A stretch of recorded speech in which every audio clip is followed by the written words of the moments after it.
Didik TV KPM. Now, for section A, as I mentioned earlier, is actually on critical appreciation, which is 2 questions. Question number 1 on Pride and Prejudice. For this slot, I've decided to pick a past question from STPM 2019. Yeah, and as we recall earlier, it's actually a critical appreciation from an excerpt from the novel itself by Austen. Now, what I've done here, candidates are 2. First, I have coloured in red what we called, earlier we say you have to identify certain parts of the excerpt which will help you to answer the question.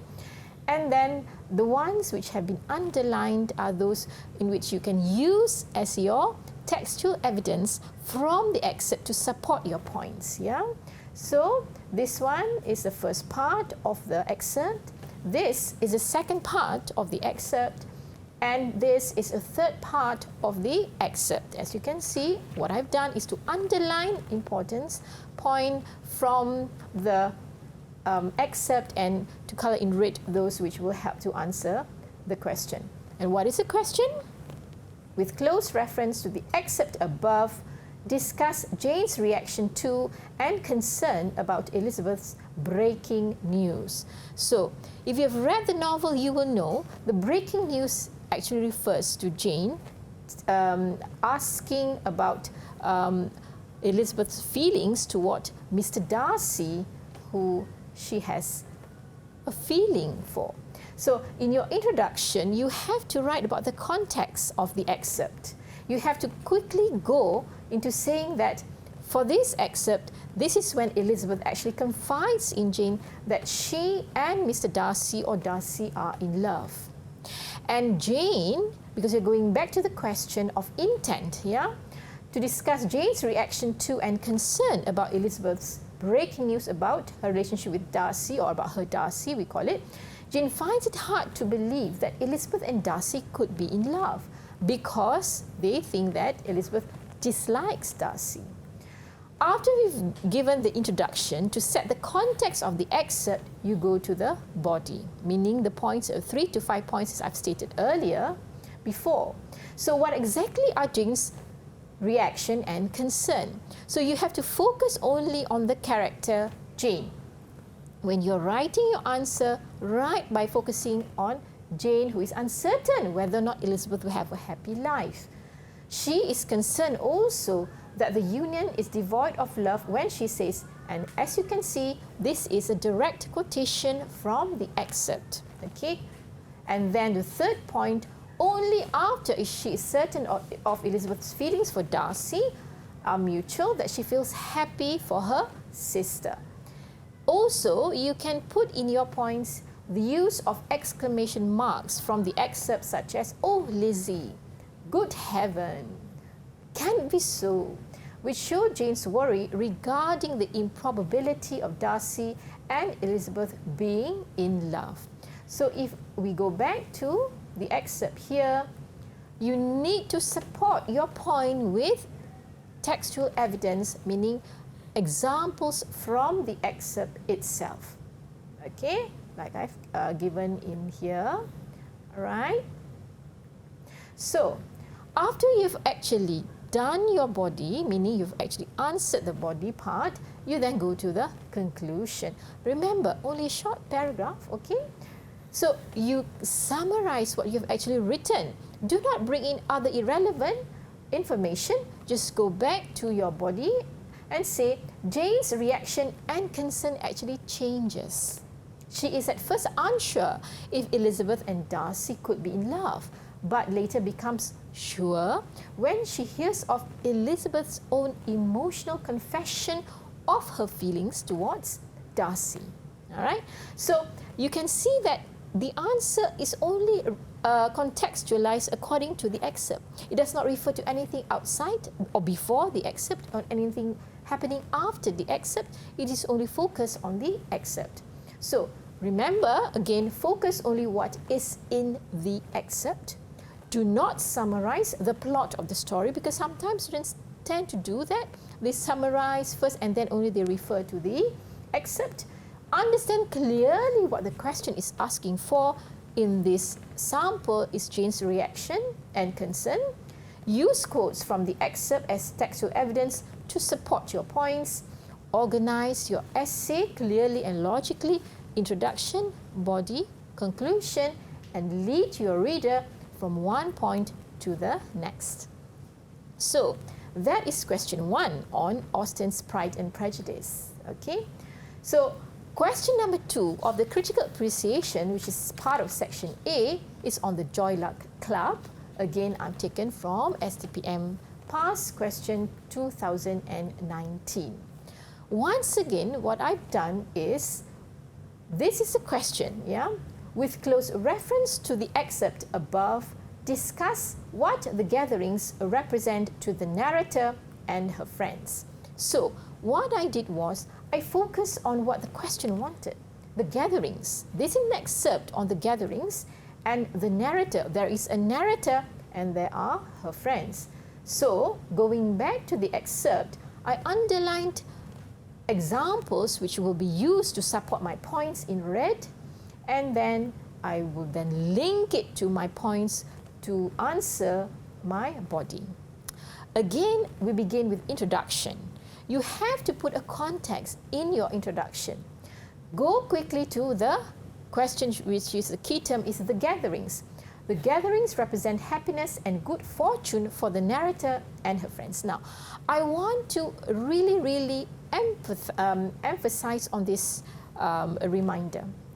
Now, for this type of question, you do not name the narrator, but you refer to the phrase the narrator itself in your answer. Now, we all know you students are very smart. You know the novels inside out. You know which excerpt is referring to, which character is referring to. But remember, the question does not require you to refer to the name of the narrator, but only the narrator. You will lose points. You will lose marks, unfortunately, if you refer to the name of the character. So the intent here is to discuss what the gatherings represent to the narrator and her friends. So we move on then to the body of the examples of what the gatherings represent to the narrator and her friends. There are, here I have given 5, between 3 to 5, remember? So the gatherings are held to raise money and their spirits during difficult times. You can see from this part here, raising money and so forth, okay? And then the narrator and her friends actually find solace and solidarity during these gatherings. The gatherings allow them to count their blessings in still being able to eat and have little luxuries that others do not have. So that particular one is here. As you can see, after filling our stomachs, we would then fill a bowl with money and put it where everyone could see. Then we would sit down at the mahjong table. So here is the other example of when they were collecting money, and we will lead to the next one, in which I've given here examples of mahjong. The gatherings remind them of happier times, because at the gatherings they have good food, they have good games of mahjong, and they tell each other stories that make them laugh. And the gatherings also allow them to think fondly of the past and look forward to the future. If you refer again to the excerpt, the body of my answer has been structured according to the flow of the excerpt. And that is the main thing you have to remember. Answer logically, answer coherently, because the coherence of your answer will lead you to getting more marks, and that is the difference between an A student and a B student. So, how do we conclude? Right. Again, the conclusion must only be referring to the excerpt, nothing before that, nothing after the excerpt. The gatherings enable them to be in touch with their Chinese roots and identity through their food, through the game of mahjong, and the sharing of stories. Conclusion also can include the gatherings also provide the time and space for the narrator and her friends to escape from daily problems.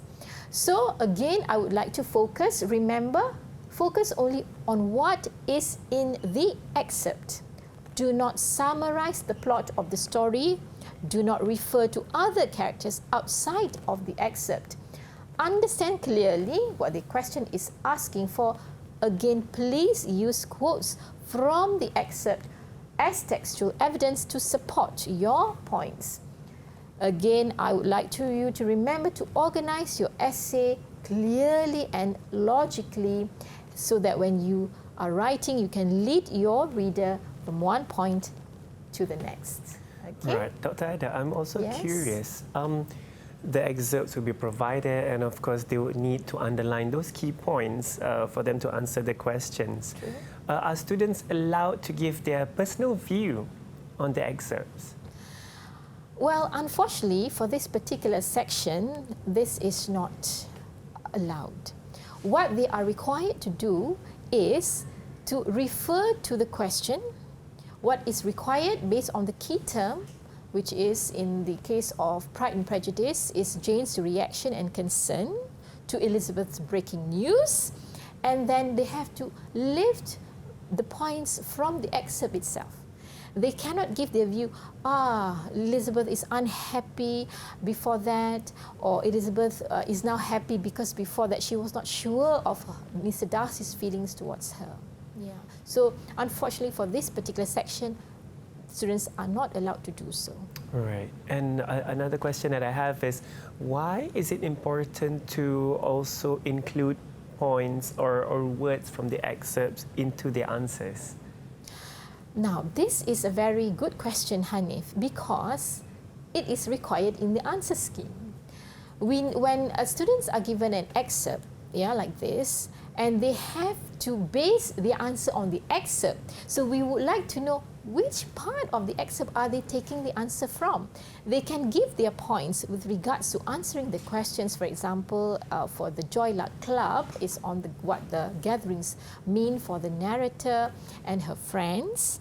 Therefore, giving textual evidence coherently according to the flow of the excerpt will give them more marks. Will give you more marks, will then differentiate between what is actually your own answer and what is actually evidence from the excerpt. Because sometimes students tend to retell the excerpt. They tend to retell the flow of the excerpt by paraphrasing the excerpt itself. So that is actually not the way to do it. You give your points first and then you support it by giving the textual evidence. Didik TV KPM